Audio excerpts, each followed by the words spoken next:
don't know anything about government. I need a serious intervention. Hey! We hear you don't know anything about government. It's true. I don't know a single thing about government. Well, that's a real bummer, but we know how to help. The first thing you need to know is voting. So come on. Fantastic. Let's go. So are you qualified to vote? I don't know. Well, are you 18 years old? I am. Are you a citizen of the United States of America? Of course. Do you have proper identification? Of course. Well, let's go register. All right. We can register you here. This is called the DMV. Awesome. Next! What can I do you for? I want to vote. Do you have the forms? No. Begin filling out this form. What if I don't know who to vote for? Oh, Lord. Well, you see, that won't be an issue. Because most time, if people don't know who to vote for, they'll just vote their party identification. Awesome. So which party would you like to identify with? What are my options? The office for political parties is down the hall. Thank you, kind sir. I hear this is the party place. And I have a question for you. What exactly is a political party? Well, for starters, political parties create and push their policies in order to benefit them and their members. Also, political parties bring voters together, and they often try to get members of their party elected to office. Well, which party should I belong to? Well, I'm part of the Republican Party, and we believe that the government should play a smaller role in the citizens' lives.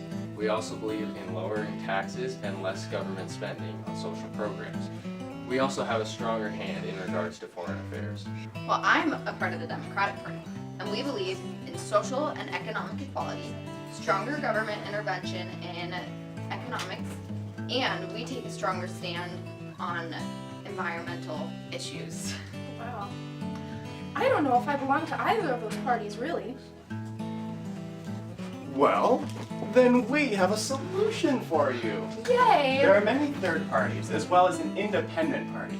If you don't identify with one of the third parties, you can identify as an independent and Don't you wish your girlfriend was hot like me? Don't you wish your Who is girlfriend that? This is the United States President, Donald Trump.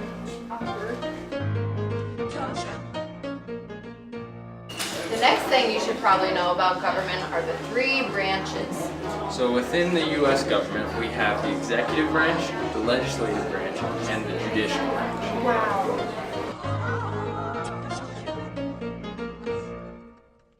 I want to learn about the executive branch first. Hello, Ellen. Welcome to the executive branch class. The president is the head of the executive branch of government, and our current president is Mr. Donald Trump. According to the Constitution, the president has the power as the commander-in-chief of the armed forces. He can also grant reprieves and pardons. He can convene Congress, enforce laws, and perhaps most important, he can veto legislation. Wow. The president's powers are strong. Almost too strong. Don't worry about that, Ellie. There are two other branches of government, the legislative and the judicial branch. The legislative branch is made up of the House of Representatives and the Senate. And together, these bodies are called Congress. What can Congress do? Let's go to Congress class.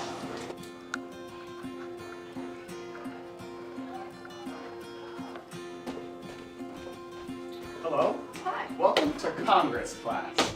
Okay, well, does it really matter that Congress has its powers? If the president doesn't agree, he'll just veto. Even if the president does veto their legislation, Congress can override his veto with a 2/3 majority vote in each house. This is just one example of many different ways that the branches keep each other from getting too strong. Okay.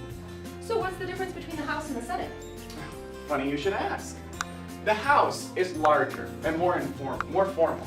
They have 435 members, and members serve 2-year terms. Whereas in the Senate, they are much smaller and more informal. They have only 100 members, and members there serve 6-year terms. The Senate tends to deal more with foreign affairs, whereas the House deals more with taxation issues and economic issues facing our country. Both, however, appropriate funds, declare war, and make laws. For starters, the judicial branch is made up of the Supreme Court and of the lower courts. Wow, but why is one court called supreme? It's called supreme because it's the highest of all the courts. It's the one court established in the Constitution, and therefore all of its rulings supersede the lower courts. Wow, that makes a lot of sense. Additionally, all federal courts have the power to interpret laws, determine constitutionality, and apply it to individual cases. Wow, I'm feeling pretty confident. I think I know everything about government now. Hold up. Not quite.